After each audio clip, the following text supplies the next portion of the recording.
요한계시록 요절 말씀인데요. 21장 7절 말씀 같이 한번 보겠습니다. 요한계시록 21장 7절 말씀.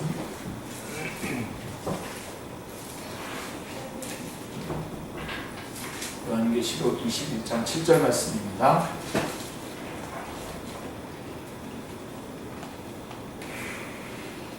같이 읽겠습니다. 이기는 자는 이것들을 상속으로 받으리니라. 나는 그의 하나님이 되고 그는 내 아들이 되리라. 아멘.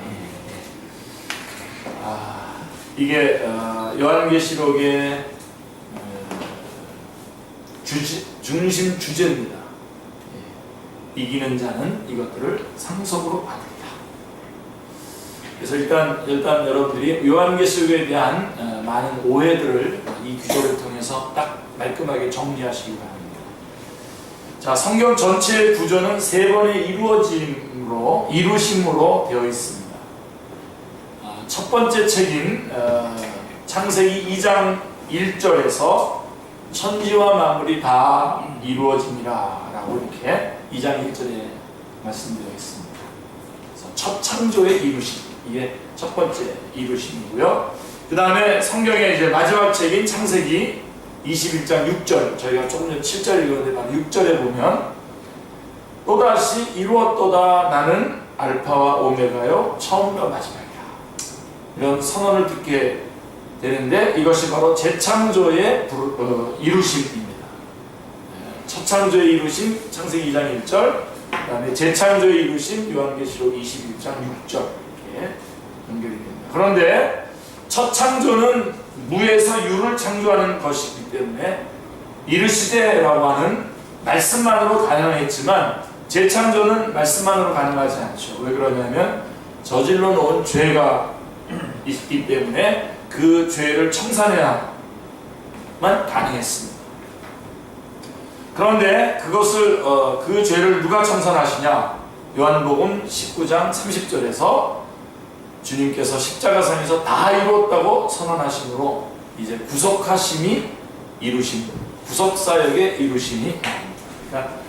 그러니까 첫 번째 창세기의 첫 창조의 이루심과 요한계시록 21장 6절의 두 번째 이루심의 그것을 예수 그리스도께서 십자가상에서 이루어 주신 것입니다. 그래서 예수님께서 19장 30절에서 요한복음 19장 30절에서 다 이루었다 라고 선언하고 계시는 것을 볼 수가 있습니다.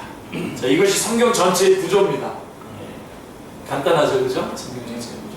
세 번의 이루심으로 되어 있는 것입니다. 자, 그럼 그 다음에 이제 우리가 요한계시록 그러면 우선 우리는 이 책이, 이 요한계시록이 난해한 책이다라고 하는 선입관이 있습니다.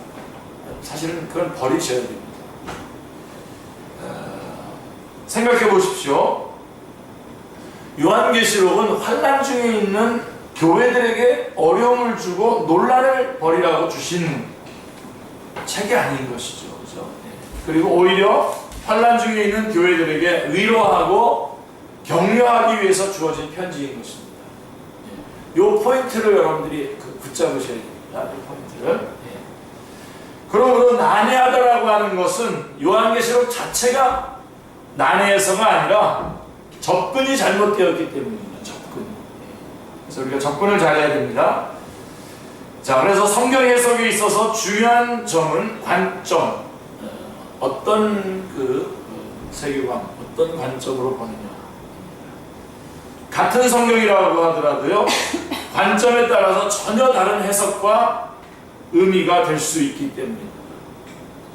자, 이런 뜻에서 요한계시록만큼 성경신학적으로, 다시 말해서 구속사라고 하는 관점에서 바라보아야만 바르게 파악할 수 있는 성경도 달리는 엇박이죠. 가장 구속사적인 관점으로 정말 보아야 할 책이 바로 성경이 바로 요한계시록의 말씀이다라고 하는 것입니다. 자, 요한계시록에는 많은 상징들과 묵시들이 있지만 대부분 이게 구약 성경에 등장하는 환상과 묵시들을 그대로 도입한 것들입니다. 이런 부분에서 난해하게 여겨지는 것일 뿐이지 그렇게 요한계시록의 문제가 요한계시록이 난해한 그런 책은 아닙니다. 특별히 여러분 우리가 요한계시록을 볼 때 여러분들이 굉장히 평온하게 지금 요한계시록이 서러운 부분을 들으시는 걸 보니까 제가 참 마음이 좋으니까 여러분들 안에 이미 요한계시록에 대한 오리엔테이션이 아주 잘 되어 있는 걸로 제가 느껴지는데요. 자, 그런데 이제 중요한 것은 요한계시록의 말씀을 우리가 볼 때에 항상 조심해야 될 것은, 항상 여러분 붙잡아야 될 원칙이 뭐냐면 중심, 머리를 붙잡고 쭉 나가야 됩니다. 그래서 오늘 이 개론이 참 중요합니다. 그래서 제가 개론도 둘로 나눴어요. 이번 주와 다음 주까지 이어서 하려고 둘로 나눴는데요. 시간이 이렇게 다 할 수 없을 것 같아서 나눴는데, 이 머리를 붙잡고 쭉 나가셔야 됩니다. 그러니까 지역적인 문제를 가지고 들어와서 그것을 크게 부각시켜 놓고 거기에 이렇게 몰두하다 보면 요한계시록의 말씀을 놓치게 됩니다. 그 핵심을 놓치게 됩니다. 자, 그래서 이러한 어떤 이상한 여러분들 이상하게 여겨지는 그런 그림들 혹은 그런 숫자들 혹은 그런 전쟁의 이름들 이런 것들에 몰두하다가 핵심 메시지를 놓치는 경우가 참 많거든요. 그런 것들은 결정적으로 중요한 것이 아니에요. 그래서 결정적으로 중요하지 않은 것들을 잘 구분해가지고 중요한 것들을 붙잡고 쭉 나가게 되면 나중에 보면요, 결정적으로 중요하지 않은 것들이 무슨 의미인지도 나중에 가면 선명하게 쫙 드러납니다.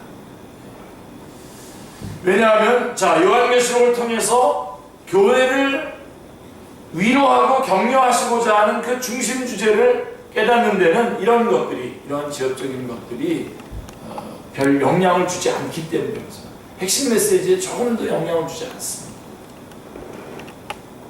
자, 요한계시록은 1장 1절에서 요한계시록 1장 1절에서 예수 그리스도의 계시다라고 시작이 됩니다.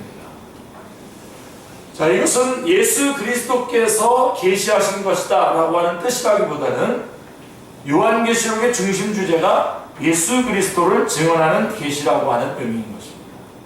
그래서 예수 그리스도의 계시다라고 하는 거죠.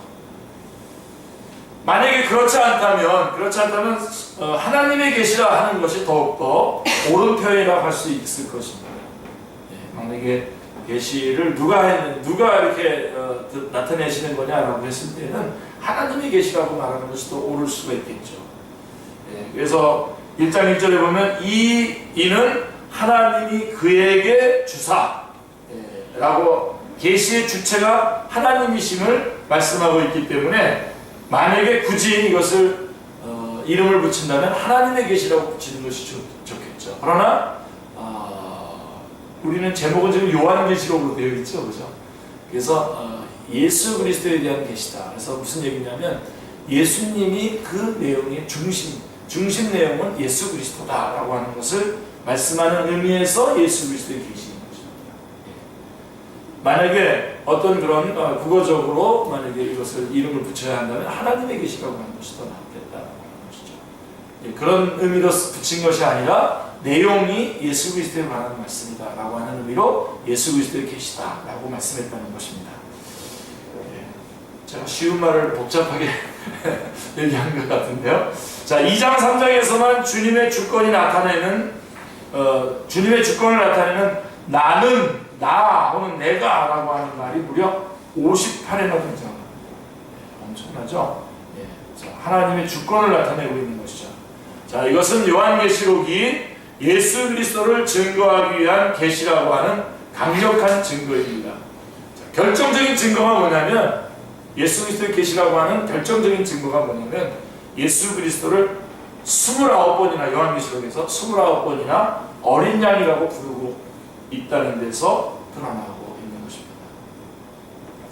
자, 제가 이 점을 왜 강조하냐면 요한계시록의 중심 주제가 인재앙, 그 다음에 나팔재앙, 그 다음에 대접재앙과 같은 심판에 있는 것이 아니고, 아멘입니다. 그래서 거기에 핵심을 두게 되면 요한계시록을 완전히 그르치게 다 해석을 해버리게 됩니다. 심판에 있는 것이 아니라 복음서에서, 여기서 말하는 복음서라고 하면은 사도 요한이 쓴 복음서가 사도 요한복음이죠, 그죠? 자, 복음서에서 이루어 놓은 구속의 사역이 어떻게 완성되었는가에 대한 말씀이기 때문인 것입니다. 그래서 이것을 강조하는 것이지, 그러니까 예수 그리스도께서 이루어 놓으신 이 구속이 어떻게 이루어져서 완성되어 가는가에 대한 말씀인 것이지, 요한계시록을 심판하는 그런 것을 중심 내용으로 삼고 있지 않습니다. 자, 그러면 요한계시록에 네 기둥이 있어요. 네 기둥. 꼭 이 단어들은 여러분들이 기억을 하셔야 되는데, 자, 보좌라고 하는 말이 44번 나옵니다. 44회. 제 마음 같아서는 다음 주부터 이번 주에 했던 거에 대한 퀴즈도 좀 이렇게 하고 좀 그럴까 하는 그런 마음도 있습니다. 그러면 좀 더 여러분들이 요한계시록을 확 잡을 수 있지 않을까, 이렇게. 네, 아니면 좀 누군가가 요한계시록 전체를 좀 암송해서 한번 아니, 있을 법한데, 제가 전에 어디 마산인가 가서 그 로마서의 복음에 대해서 특강을 했는데 그분이 그때부터 로마서를 암송하기 시작하셨어요. 1장부터 16장까지 다 암송. 그래가지고 제가 여러 그 선물들을 많이 보냈습니다. 책 같은 것들 말이에요. 굉장히. 여러분 한번 요한계시록의 말씀 한번 암송 한번 해보시든지, 아니면 내가 요한계시록 이번 다시 시작하는데 한번 백독 한번 해보겠다, 그렇게 한번 결심을 해보시면, 거기서 여러분들이 쭉 보시면 어떤 것들이 중요한 핵심이구나 하는 것이 나오는데, 거기 제일 먼저 나오는 게 44회나 나오는 보좌라고 하는 말씀, 그 다음에 어린 양이 아까도 말씀드렸지만 29회, 그 다음에 성령님이 13회, 그 다음에 교회가 20회 나옵니다. 신부라고 하는 이름으로 많이 나오죠. 이것은 요한계시록을 지탱해주는 4개의 기둥이라고 할 수 있는데, 중심 주제는 이 4마디의 결합에 있습니다. 자, 한번 결합해 볼게요. 보좌와 어린 양을 결합하면 우리가 그 아주 많이 찬양 부르죠. 요한계시록 7장 10절에 구원하심이 보좌에 앉으신 우리 하나님과 어린 양에게 있더라 라고 하는 요한계시록 7장 10절의 말씀이 되고요. 성령님과 교회를 결합하면 22장 17절에 요한계시록 22장 17절에 나오는 말씀처럼 성령과 신부, 교회를 말하는 거죠. 성령과 신부가 말씀하시기를 오라 하시는도다. 듣는 자도 오라 할 것이요, 목마른 자도 올 것이요, 또 원하는 자는 값없이 생명수를 받으라 하시더라 하고 초청을 하는 것이 됩니다. 그러니까 이것은 이제 한꺼번에 다 결합해서 설명을 드린다면, 보좌에 앉으신 하나님이 자기 아들을 어린 양으로 삼으셔서 성취해 놓으신 구속사역을 성령님이 교회에 임하셔서 증언하신다는 것이 요한계시록의 핵심 내용, 중심 주제인 것입니다. 다시 한번 볼까요? 보좌에 앉으신 하나님이 자기 아들 어린 양으로 삼으셔서 성취해 놓으신 구속사역을 성령님이 교회에 임하셔서 증언하신다는 것이 요한계시록의 중심 주제인 것입니다. 이 용어 4개의 용어들 4마디 이거를 꼭 기억해 주시기 바랍니다. 그러므로 요한계시록을 기록한 분은 요한복음을 기록한 사도 요한이라고 하는 점을 우리가 유념해야 합니다. 사도 요한은 복음서에서 세례 요한이 예수 그리스도를 하나님의 어린 양이라고 부른 사실을 기록해 주고 있습니다. 다른 복음서보다도 특별히 요한은 보라 세상 죄를 지고 가는 하나님의 어린 양이로다 라고 하는 요한복음 1장 29절의 말씀, 세례 요한이 말한 거거든요. 그것을 사도 요한이 기록을 해서 우리에게 알려주고 있다라고 하는 사실입니다. 그래서 사도 요한은 이 요한계시록과 복음서의 일관성을 위해서 요한계시록에서도 계속해서 의도적으로 예수 그리스도를 어린 양으로 부르고 있는 것입니다. 끝까지 요한계시록 22장까지 어린 양으로 쭉. 그리고 사도 요한은 복음서에서 하나님의 어린 양이 죽으시고 다시 사심까지를 기록했습니다. 그런데 요한계시록에서는 1장 18절에서 곧 살아있는 자라 내가 전에 죽었었느라 볼지어다 이제 세세토록 살아있어 라고 하면서 이 연결을 하고 있습니다. 요한복음과 요한계시록의 말씀이 이렇게 이어져서 연결, 어린 양이라고 하는 말씀과 함께 이어져 가고, 즉 부활하셔서 교회와 함께 싸우시는 주님을 증언하고 있는 것입니다. 할렐루야. 자, 전에 죽었었노라 라고 하신 과거의 사역이 요한복음이라고 한다면, 이제 세세토록 살아있어 사망과 음부의 열쇠를 가졌노니라고 하시는 현재 사역이 요한계시록인 것입니다. 계속 현재적인 사역이 지금 진행되고 있는 것입니다. 이것은 마치 누가복음이, 누가가 복음서를 기록한 후에, 누가복음을 기록한 후에 서편으로 사도행전을 기록한 데에 비할 수 있습니다. 여러분 한번 찾아보실까요? 사도행전 1장에 한번 볼까요? 연결되고 있는 것을 기록해 놓고 있습니다. 사도행전 1장에 보시면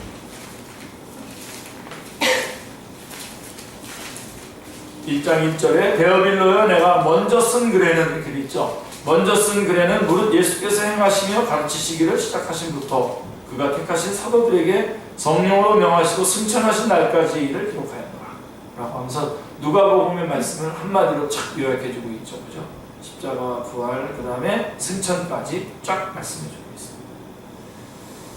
자, 그래서 누가는 사도행전에서 주님께서 승천하신 후에 강림하신 성령님께서 다 이루었다라고 하신 주님의 구속사역을 증언하고 있음을 진술하고 있습니다. 그러니까 성령님께서 이제 다 이뤘다고 하신 주님의 사역을 성령님을 통해서 그것이 다 이루어진 것을 증언하고 있는 것을 누가가 사도행전에서 진술하고 있는 것입니다.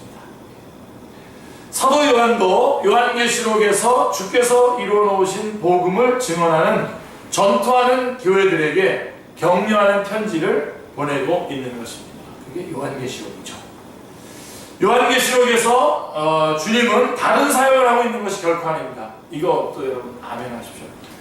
요한계시록에서 주님은 다른 사역을 하고 계신 것이 아니라 뭘 하고 있는 것이요? 십자가를 통해서 이루어 놓으신 구속사역을 완성해 나가는 것입니다. 그러니까 또 다른 어떤 특별한 일들이, 특별한 어떤 그 케이스들이 다시 형성되지 않습니다. 복음서 이후에 여전히 그 복음서의 말씀이 예수 그리스도께서 다 이뤘다라고 하는 그 말씀이 구체적으로 적용돼서 다 성취되는 그 내용이 그 뒤에 나오는 성경 말씀들의 내용이고 바로 요한계시록의 내용인 것입니다. 그러니까 요한계시록에서 특별한 것을 얻으려고 하면은 얻을 수 없고 특별한 것을 얻었으면 틀린 겁니다. 그러니까 먼저 여러분들이 요한계시록에 들어갈 때에 복음서에 먼저 충실해야 됩니다. 복음서의 내용의 핵심이 뭐냐? 예수 그리스도께서 그분이 십자가에 달려 돌아가시고 우리의 구원의 법적 근거를 마련해 주셨고 부활하셨고 그래서 우리를 의롭다고 하시고 또 지금은 승천하셔서 주님 곁에 계시다. 그리고 이제 주님 오실 것이다 라고 하는 것까지의 그 내용을 다 아주 숙독하시고 아주 잘 알고 있는 사람이 요한계시록의 말씀을 통해서 그것이 이루어져가는 과정에서 영적 전쟁을 싸우고 있는 성도들에게 이길 것을 격려하고 계시는 주님의 모습을 요한계시록에서 보게 되는 것이죠. 자, 그러면 아주 먼저 제가 이번에는 다시 뽑아봤습니다. 요한계시록에 두 가지 요점이 있어요. 일단은 이거를 좀 여러분들이 오해하지 않도록, 요한계시록에서 오해하지 않도록 먼저 딱 붙잡으셔야 되는데, 요한계시록에 대한 선입관을 교정하고 중심 주제가, 요한계시록의 중심 주제가 이기는 자는 이라고 하는 격려에 있다는 점을 강조하기 위해서 먼저 두 가지 요점을 말씀드려야만 하겠습니다. 첫 번째가 뭐냐면 요한계시록에는 내가 본 천국은 없습니다. 아멘? 예. 내가 본 천국이 없다는 점입니다. 그러니까 다시 말해서 요한계시록은 천국을 설명하기 위한 책이 아닌 것입니다. 이 땅에서 영적 전쟁을 치르고 있는 전투하는 교회에게 승리할 것을 격려하고 있는 과정에서 천국의 모습들이 잠깐 언급될 뿐이지 쫙 천국에 대해서 쫙 설명하기 위해서 기록된 책은 아닌 것입니다. 마지막 장에서 보면 여러분들이 지난주에 우리가 마지막 장을 봤나요? 마지막 장에 보면 개들과 점술가들과 음행하는 자들과 살인자들과 우상 숭배자들과 및 거짓말을 좋아하며 지어내는 자는 다 성 밖에 있으리라. 22장 15절에는 좀 있으면 요한계시록 마무리 끝나거든요. 주의 은혜가 너희 우리에게 있을지어다라고 해서 끝나는데 바로 몇 절 앞에 이런 말씀이 나옵니다. 근데 여러분 이 내용이 22장의 이 내용이 재림 후에 있을 천국의 모습이겠습니까? 그걸 설명하는 거겠습니까? 아니라는 거죠. 그렇죠? 그러니까 여러분들이 먼저 선입관을 먼저 갖지 않도록 조심하시기 바랍니다. 요한계시록은 내가 본 천국을 말씀하려고 하는 것이 아니라 전투하는 교회에게 주시는 병법인 것입니다. 어떻게 이렇게 싸우라고 하는 병법인 것입니다. 그 다음에 두 번째가 뭐냐면, 두 번째 우리가 또 분명하게 확실하게 붙잡아야 될 요점 중에 하나가 뭐냐면, 두 번째, 요한계시록에는 주님의 재림의 장면도 없다는 것입니다. 내가 본 천국도 아니고 주님이 재림하시는 모습을 그려놓은 것도 아니다. 학자들은 19장 11절 말씀에 보라 백마와 그것을 탄 자가 있으니 그 이름은 충신과 진실이라. 그가 공의로 심판하며 싸우더라 라고 하는 장면을 재림의 장면으로 보고 있는데요. 사도 요한은 1장 7절에서 뭐라고 얘기하고 있죠? 주님 어떤 모습으로 온다고 말씀하고 있죠? 백마가 아니라 볼지어다 구름을 타고 오시리라. 이렇게 증언하면서 각 사람의 눈이 그를 보겠고 그를 찌른 자들도 볼 것이요 땅에 있는 모든 족속이 그로 말미암아 애곡하리니 그러하리라. 아멘이라고 말씀하고 있습니다. 아멘 장면에 재림하시는 장면에 대해서 1장 7절의 기록은 있기는 있는 거예요. 근데 재림의 장면을 어떤 그 중간에 표현하려고 했던 거가 아닙니다. 그러니까 천국을 보여주려고 하는 것도 아니고 주님의 재림을 얘기하려고 하는 것도 아니고 이 땅에서 지금 마지막 이 땅에서 현재 주님께서 승천하시고 가신 이후에 이 땅에서 영적 전쟁을 싸우고 있는. 그러니까 제가 더 쉽게 얘기하면 스스로 지금 영적 전쟁을 하고 있지 않는 사람에게는 요한계시록이 의미가 없습니다. 지금 많은 사람들이 말이에요. 많은 사람들이 영적 전쟁을 하고 있지 않습니다. 많은 그리스도인들이 지금 우리는 이 땅에서 교회는 둘로 나눠진다고 했죠. 하나는 지상의 전투하는 지상의 교회와 안식하는 천상의 교회인데 많은 성도들이 이상하게 요새는 교회 이름도 행복한 교회라고 하는 이들이 많은데 행복하셔야 되죠. 행복하셔야 되는데 지금 우리는 거기에 있지 않거든요. 시원한 영적 전쟁, 지금도 선교지에서 순교하는 사람들이 있고 지금도 지금 그 주의 복음이 증거되는 과정에서 그것을 가로막으려고 하는 세력들에 의한 그 조직적인 그런 방해들이 있고 핍박이 있고 박해가 있고 그런 아주 치열한 전쟁터거든요 지금. 그러니까 이거가 정립되어 있지 않으면 지금 전쟁터에 있다라고 하는 것을 정립되어 있지 않다면은 요한계시록의 말씀에서 정말 다른 걸 찾아내려고 하겠죠. 요한계시록은 지금까지 계속해서 전투하는 교회에게 주시는 말씀입니다.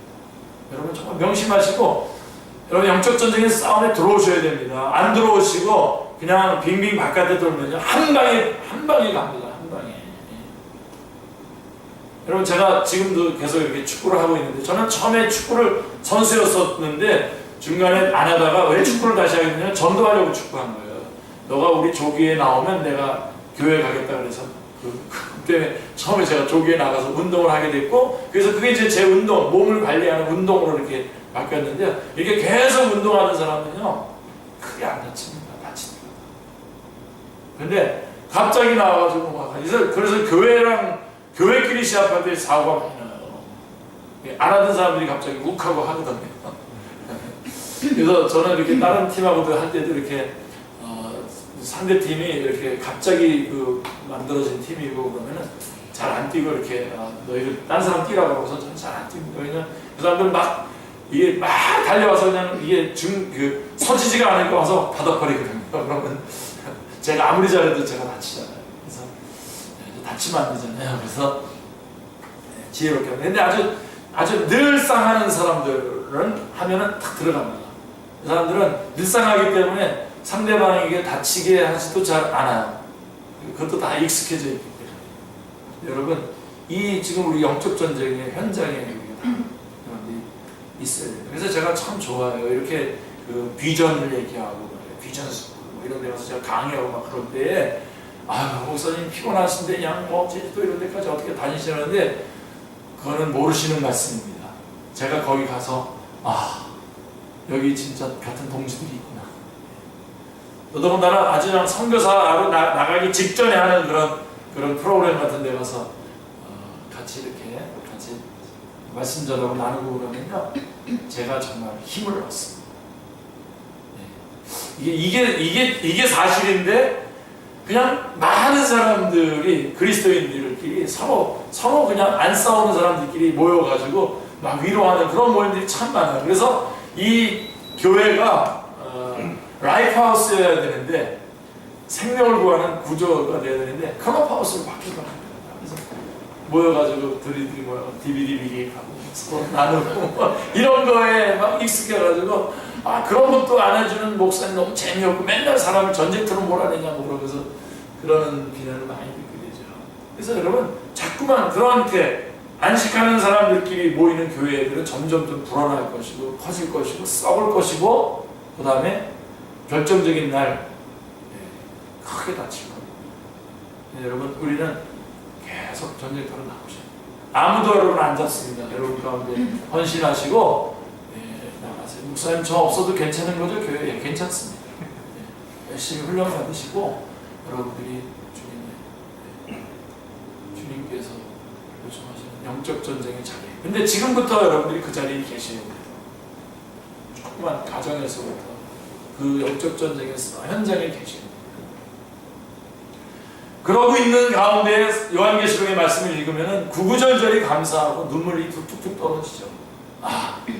정말 이 싸움 싸워내야 되는 거구나. 이겨야 되겠구나. 주님 의지해야 되겠구나. 성령님 의지해야 되겠구나 하는 그런 결단들이 나오게 되는 것이죠.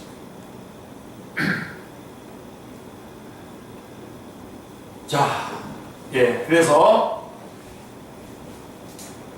두 가지 요점을 말씀을 드렸습니다. 그래서 지금 여러분들이 영적 전쟁의 현장에 있음을 다시 한번, 그러니까 이 요한계시록의 말씀은 우리가 지금 우리의 현재 주소를 정확하게 확인시켜주는 말씀이고, 그 다음에 어떻게 우리가 이 영적 전쟁에서 이미 이겨놓으신 주님께서 이겨놓으신 이 전쟁을 우리가 어떻게 또 다시 승리로 이끌어서 주님 앞에 영광을 돌릴 수 있을 것인가를 말씀해주고 있는 것입니다. 그래서 두 가지 요점은, 하나는 내가 본 천국은 없다 그 얘기가 아니고, 또 하나는 재림에 대해서 기술하고 있지 않다. 그래서 아까 뭐 백마를 타고 이렇게 오고 이러는 거는 주님께서 진두지휘하시는 모습이지 재림하시는 그런 모습이 아닙니다. 오해하지 마시고 성경을 다른 관점에서 보시기 바랍니다. 영적 전쟁을 안 하려고 하는 사람은 요한계시록 가지고 자꾸만 어떤 그런 변두리 이야기를 가지고 핵심 주제로 삼아가지고 혼란스럽게 만드는 일을 계속하게 될 것입니다. 그러나 영적 전쟁을 하고 있는 사람은 명쾌합니다. 이게 뭐 복잡하지도 않고 어렵지도 않고 분명합니다. 주님 의지하고 영적 전쟁에서 승리해야 되겠구나, 인내해야 되겠구나, 기도 부탁해야 되겠구나, 성령님 의지해야 되겠구나, 이렇게 말씀을 통해서 나아가게 되는 거죠. 자, 그러면 좀 그런 구조를 보시면, 구조를 한번 구조까지만 오늘 하겠습니다. 요한계시록의 전체적인 구조는, 자, 그래서 이 요한계시록을 한눈에 바라볼 수 있는 이 구조를 딱 여러분들이 그 머릿속에 딱 가지셔야 됩니다. 전체적인 구조를 파악하는 것이 길을 잃지 않고 헤매지 않는 비결이 되겠는데요. 첫 번째 1장에서 주님은 15절에 이렇게 말씀합니다. 그 발은 풀무불에 단련한 빛난 주석 같고, 16절에 그의 입에서 좌우에 날선검이 나오는 야정군 사령관과 같은 모습으로 등장하십니다. 그래서 여러분들이 1장, 요한계시록 1장 그러면은 여러분들이 야정군 전투하는 중에 최전방에 쓰셔서 진두지휘하고 계시는 주님의 모습을 여러분들이 먼저 딱 기억하십니다. 그래서 16절에 보면 오른손에 7뼈를 붙잡고 12절 13절에 7 금초대 사이에 다니시는데 7별 7 금초대가 바로 주님의 군사들인 것입니다. 그래서 그들을 향해서 많은 물소리와 같은 음성으로 훈령을 하다 하십니다. 바로 우리가 지금 우리 찬양 부를 때 우리 그 노래집이 많은 물소리거든요. 어떤 사람들이 이거 잘못 알고 맑은 물소리라고 하는데 많은 물소리. 주님의 음성, 많은 물소리와 같은 주님의 음성으로 이겨라, 이길 수 있다, 승리하라, 내가 너와 함께 있다 라고 하는 그러한 훈령들을 하다라고 계시는 것입니다. 그게 1장이고 2장 3장은 1장에서 야정군 사령관으로 등장하신 주님께서 오른손에 있는 7뼈를 붙잡고 7 금초대 사이에 다니시면서 2장 1절에 7번이나 이기는 자는 하고 독려하고 계십니다. 그게 7교회를 향한 주님의 마음이죠. 즉 이겨야 되고 이길 수 있다라고 하는 것입니다. 왜냐하면 이 5장 5절은 꼭 여러분들이 내용을 어렴풋이 알더라도 5장 5절이라는 것을 기억하셔야 됩니다. 유다 지파의 사자 다윗의 뿌리가 이겼습니다. 즉 주님께서 대표자 간의 싸움에서 이겨놓으셨기 때문에 마치 다윗과 골리앗과의 싸움에서 다윗이 이겼잖아요. 그죠? 그래서 다 이긴 거잖아요. 그죠? 그런 것처럼 다윗은 여러분 누굽니까? 예수 그리스도의 예수 그리스도를 예표하시는 거예요. 그죠? 그래서 이 예수님께서 유다 지파의 사자 다윗의 뿌리 다 나오네요. 여기 구속성 다 유다 지파 그 다음에 다윗의 뿌리가 이겼습니다. 누굽니까? 예수 그리스도께서 이겼단 말입니다. 즉 주님께서 대표자 간의 싸움에서 이겨놓으셨기 때문에 그의 군사들도 이길 수가 있다는 것입니다. 아멘. 우리도 이길 수 있는 것입니다. 이 점에서 우리가 유념해야 될 점은 여러분들이 이제 2장 3장에서 7개 교회 에서버두 사빌라 7개 교회를 우리가 이렇게 쭉 살펴보게 되면 7교회의 편지를 보내는 송신자는 누구냐면 예수 그리스도입니다.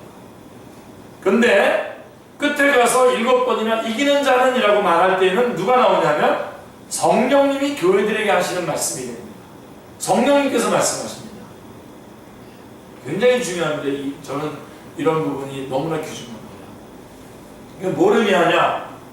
예수 그리스도께서 성신자 분명히 말씀하시는 거지만 마지막에 이기는 자는 이런 결과들이 있을 것이다 라고 했을 때에 그 이기는 자는 이라고 하는 그 말씀은 성령님이 교회들에게 하시는 말씀인 거죠. 성령님께서 말씀하십니다. 그러니까 여러분들이 딱 여기서 힌트를 얻어야 되죠. 교회가 이길 수 있는 것은 다시 말해서 우리가 지금 전투하는 현장에 있는 교회들이 아닙니다. 우리 한 사람 한 사람이 교회가 이길 수 있는 것은 성령님과 동역함으로만 가능하다는 것을 말씀해주고 있는 것입니다. 할렐루야. 네.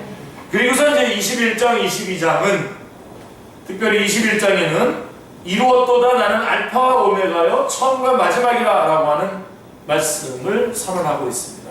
네. 아까 성경 전체의 구조를 얘기할 때에 두 번째 재창조의 이루심을 말할 때에 21장 6절 말씀했죠. 이루었도다 나는 알파와 오메가요 처음과 마지막이라고 선언하십니다. 드디어 재창조의 역사가 완성되었다는 말씀입니다. 자, 무엇을 이루셨다는 것입니까? 뭘 이루었다는 겁니까? 자, 두 가지를 먼저 얘기할 수 있겠는데요. 21장 1절 말씀 같이 한번 보겠습니다. 또 내가 새하늘과 새 땅을 보니 처음 하늘과 처음 땅이 없어졌고 바다도 다시 있지 않더라 라고 한 뭐가 된 거라고요? 새하늘과 새 땅이 이루어진 겁니다. 그 다음에 21장 3절 하나님의 장막이 사람들과 함께 있음에 하나님이 그들과 함께 계시리니 그들은 하나님의 백성이 되고 하나님은 친히 그들과 함께 계셔서 이렇게 말씀한 백성들과 그러니까 새하늘과 새 땅, 그 다음에 백성들과 함께 거하시고 함께 사는 것이 이루어졌다는 겁니다. 그러니까 여러분, 이 하나님께서 함께 하시겠다라고, 함께 사시겠다라고 하는 이것이 제일 처음 목적이었죠. 제일 처음 목적입니다. 인간은 하나님의 형상으로 지으시고, 하나님 우리와 함께 호흡하시고 동행하시기를 원하셨던 거예요. 그게 이루어지는 거예요. 하나님의, 이게 하나님의 나라예요. 하나님의 나라가 이루어집니다.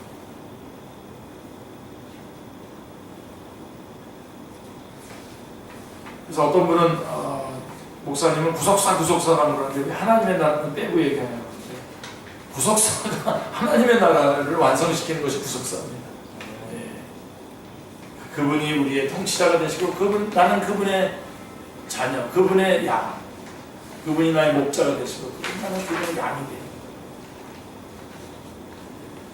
자, 이 함께 사는 것이 창세기 3장에서 죄가 들어오는 말씀을 깨졌기 때문입니다. 그래서 주님께서 창세기 3장 15절부터 원복음의 약속을 하시면서 그 구속의 사역을 완성하시고 지금 이루어 놓으신 것이 이제 21장의 내용입니다. 그래서 21장 4절 같이요. 모든 눈물을 그 눈에서 닦아주시니 다시는 사망이 없고, 그 다음에 21장 7절 이기는 자는 이것들을 상속으로 받으리라. 그 다음에 21장 7절에 나는 그의 하나님이 되고 그는 내 아들이 되리라. 할렐루야.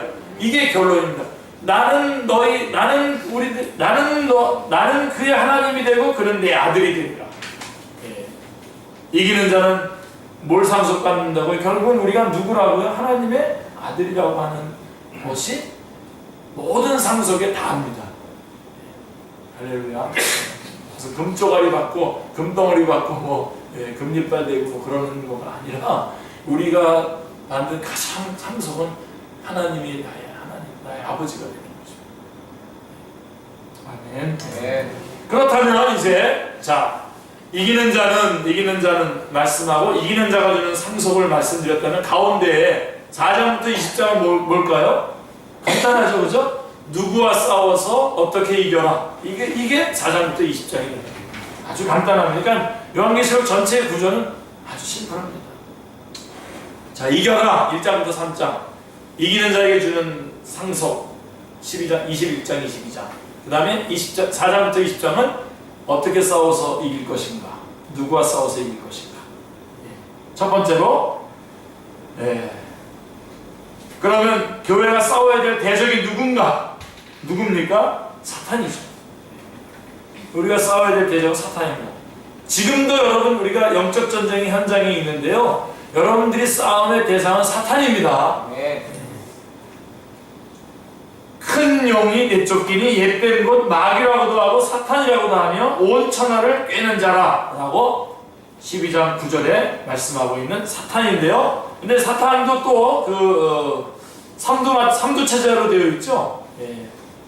그래서 요한계시록에는 사탄에 대해서 일곱 머리, 열 뿔 등으로 묘사가 되어 있습니다. 그래서 어떤 일곱 머리, 열 뿔 그러면 막 이래가지고 막 숫자 계산하고 이쪽으로 막 가잖아요. 그래서 유럽연합이 전에 얼마나 웃겼는지 아세요? 어떤 분이 유럽연합이 10개국이었을 때 바로 이 열 뿔이 바로 그 유럽연합이다 그래가지고 그런데 지금 유럽연합이 지금 이렇게 많이 늘어났죠. 그러면 이건 어떻게 해야 되죠? 그런 사람. 근데 그런 사람들은 나와서 다시 내가 잘못 말했습니다 이렇게 말하지 않습니다. 참 재밌죠. 또 다른 주장을 우겨서 주장하게 되니까 사람들이 우습게 여기는 거죠. 말씀을 웃기게 여기는 거예요. 그래서 아무나 달려들어가지고 막 해석해도 될 수 있는 말씀인 것처럼 그렇게 하죠. 되는데 그렇지 않습니다. 여러분 이런 일곱 머리 열 뿔 이런 거에서 여러분 현혹될 거 없습니다. 결국은 누구하고 싸우는 겁니까? 일곱 머리 열 뿔이 아니라 70머리 100뿔이라고 하더라도요. 우리는 누구하고 싸우는 건 사탄입니다. 사탄의 한 몸에 붙어 있는 것들이 바로 일곱 머리 열 뿔인 것입니다. 사탄의 하수인들에 불과하기 때문에서 우리는 사탄과의 싸움입니다. 자, 뿔은 권세를 나타내는 건데요. 사탄에게만 뿔이 있는 게 아니죠. 누가복음 1장 69절이라든가 시편 139편 17절에 보면은 우리를 위하여 구원의 뿔을 그 종 다윗의 집에 일으키셨으니라고 그렇게 말씀하시는 걸 보면 주님의 진영에도 뿔이 있다고 하십니다. 그리고 여러분 우리도 그 뿔 중에 하나입니다. 할렐루야. 우리도 대단한 사람들입니다. 그러므로 사탄에게 하수인이 있는데 적그리스도하고 거짓 선지자가 있죠. 13장에 나와요. 요한계시록 13장에 보면 1절에 내가 보니 바다에서 한 짐승이 나오는데 뿔이 여리요 머리가 7이라 하는 적그리스도와 그 다음에 또 어디서 나옵니까? 땅에서 올라오는 거짓 선지자. 내가 보면 또 다른 짐승이 땅에서 올라오니 어린 양같이 두 뿔이 있고 용처럼 말을 하더라 라고 하는 거짓 선지자입니다. 이 점을 16장 13절에서는 종합적으로 말씀하고 있습니다. 같이요. 또 내가 보매 개구리 같은 새 더러운 영이 용의 입과 짐승의 입과 거짓 선지자의 입에서 나오니라고 말씀합니다. 자, 교회가 싸워야 될 대적의 3두 체제가 나오죠. 사탄, 적그리스도, 거짓 선지자. 거짓 선지자가 악한 영으로 악령으로. 근데 이제 여기서 답이 나왔죠. 16장 13절에 자 그럼 우리가 싸울 때 그럼 누구와 사탄과 싸우는 건데 사탄의 진영에는 거짓 선지자와 적그리스도가 있는 것까지 우리가 알았는데 그러면 무슨 싸움일 것인가에 대한 양상이 나오죠. 여기 16장 13절에 보면 또 내가 보면 개구리 같은 새 더러운 영이 용의 입과 짐승의 입과 거짓 선지자의 입에서 나오니라고 말씀하고 있지 않습니까? 그러면 어떤 싸움일지 여러분들이 짐작을 하셨죠. 그렇죠? 교회가 어떻게 하는 것이 이기는 것인가? 더러운 영이 입에서 나온다는 것입니다. 입에서. 반면에 주님의 입에서는 예리한 검이 나오면서 1장 16절, 19장 15절 7영을 가지신 분으로 계시되어 있습니다. 예리한 검이 나오면서 7영을 가지신 분으로 계시하십니다. 그러므로 영적 전쟁은 입에서 나오는 진리와 비진리의 싸움이요.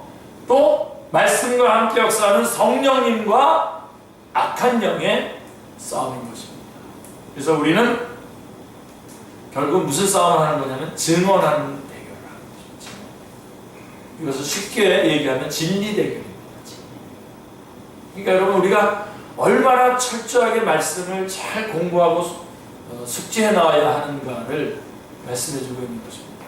그러니까 여러분 영적 전쟁은 진리 대결입니다. 얼마나 많이 하나님의 말씀을 많이 숙지하고 또 그 숙지한 말씀을 얼마나 온전히 순종하느냐 그리고 얼마나 명확하게 전달하느냐의 싸움이 바로 영적 전쟁입니다. 예수님께서 광야에서 사탄과의 싸움에서 이기실 때 어떻게 이기셨습니까? 뭐 예수님이 가탄이 한 대 때리고 예수님 2대 때려서 이기셨습니까? 그렇게 이기지 않고 말씀으로 이기셨습니다. 말씀. 그래서 저는 그 사람이 지금 영적 전쟁을 하고 있느냐 아니냐를 한 번에 할 수 있습니다. 한 10초면 할 수 있습니다. 10초. 너무 죄송합니다. 10초. 네. 뭐냐면 말씀을 등한히 하는 사람들이 있어요. 말씀을 등한히 하면서 어떻게 영적 전쟁에서 이길 수가 있습니다. 영적 전쟁을 어떻게 수행하세요? 여러분들이 영적 전쟁을 치열하게 수행하는 사람일수록 더욱더 말씀의 필요를 알게 되고 말씀에 깊이 들어가기를 원하게 됩니다. 말씀 없이는 승리할 수 없다라고 하는 것을 알 수 있는 거죠. 그래서 여러분 진리 대결입니다. 지금도 제가 우리 이렇게 교회 올 때 우리 교회 와서 여러분들 이렇게 얼굴들을 보고 그럴 때 제가 가끔 섭섭한 게 있어요. 여러분들한테 섭섭한 게 뭐냐면 뭐야 말씀을 믿는 거야 안 믿는 거야. 자기가 어려운 일 당하는 사람도 있어요. 어려운 일 당하면 그 어려운 일 당한 거를 막 이렇게 결국은 표현하지 않은 막 표현하고 싶어서 안달하시는 분들이 있더라고요. 도대체 저분은 영적 전쟁을 하고 있는 것이고 말씀을 알고 있는 것일까? 그럴 때가 많아요. 성경은 말씀하고 있거든요. 아무것도 염려하지 말고 오직 모든 일에 기도와 간구로 너희 걸 것을 감사로 하나님께 알리라 이렇게 말씀하고 있거든요. 너희 염려를 주께 맡겨버리라 이렇게 말씀하고 있거든요. 그러니까 내가 어떤 일을 당했을 때 지금 어려운 일을 당했을 때에 영적 전쟁을 하고 있는 사람은 이것이 주님께서 나를 지금 선교적인 어떤 목적을 위해서 지금 나를 이끌고 가고 계시는구나 라고 이렇게 해석을 할 수가 있거든요. 그렇게 받아들이면서 이거는 염려할 거리가 아니라 하나님 앞에 이런 것들은 맡기고 하나님의 인도하심을 잠잠히 기다려야 될 일이구나 라고 이렇게 받아들이게 되거든요. 근데 굳이 자기가 어려운 일을 겪고 있는 것을 이렇게 안 드러내셔도 됩니다. 그 정도의 치열한 전쟁을 안 하고 있는 사람은 아무도 없습니다. 그가 영적 전쟁을 하고 있는 사람이라면 안 하고 있는 사람이라면 모르겠습니다. 한꺼번에 박살을 내고 지금 문제가 되는 건데요. 그렇지 않고 영적 전쟁을 지금 싸우고 있는 사람들은 그 정도의 어려움은 항상 겪고 있는 것이고, 근데 그것을 아주 그때마다 널뛰게 하는 거예요. 그 얼굴 모습이 좋아했다, 모든 게 뭐 다 끝난 것처럼 한숨을 푹푹 쉬고 말이야. 우리 그런 모습은 그리스도인의 모습이 아닙니다. 사도 바울은 감옥에 있으면서도 바깥에 있는 사람들에게 항상 기뻐하라, 쉬지 말고 기도하라. 내가 다시 약간 빌립보서 4장 4절로 6절에 말씀, 이런 말씀들이 하고 있습니다. 그래서 여러분들이 진리 대결을 꼭 하셔야 돼요. 그래서 말씀을 정확하게 숙지하고, 일단 경건하게 접근해야 돼요. 말씀을 접근할 때 성령님 의지해서 접근하시고 정확하게 숙지하고 절대적으로 순종해야 돼요. 하나님 말씀에 대해서 절대적으로 순종하는 자가 기적을 맛보는 것이죠.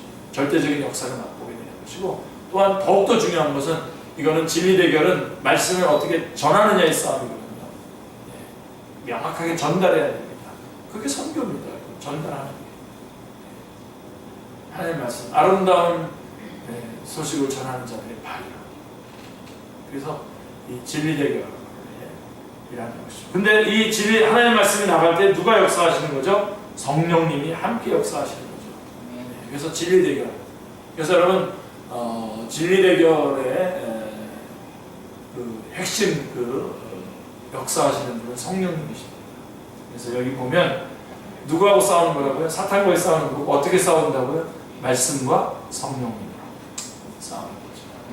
그래서 이기는 자는 상속을 받는 거죠.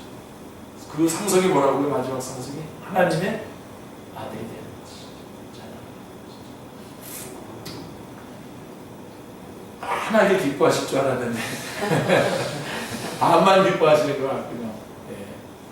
제가 여러분 조금 전에 말한 표정 관리하라고 말하는 얘기가 아니라, 영적 전쟁을 싸우고 주님 말씀을 잘 의지하시는 분들은 당연히 항상 기뻐하면서 승리할 수 있고, 어떤 일을 겪더라도 주님께서 나를 지금 그릇을 만들어 복을 주시려고 하는데 그릇을 만들고 있는 중이다. 이것은 선교적인 의도가 있는 것이다. 이스라엘 백성 사도행전도 보면은 분명하게 나와 있지 않습니까? 사도행전 1장 8절에 예루살렘 온 유다와 사마리아 땅끝까지는 내 증인이 되리라 라고 말씀했는데, 사람들이 안 흩어지는 거예요. 예루살렘 온 유다가 흩어져야 되는데 안 흩어지니까 주님께서 흩으시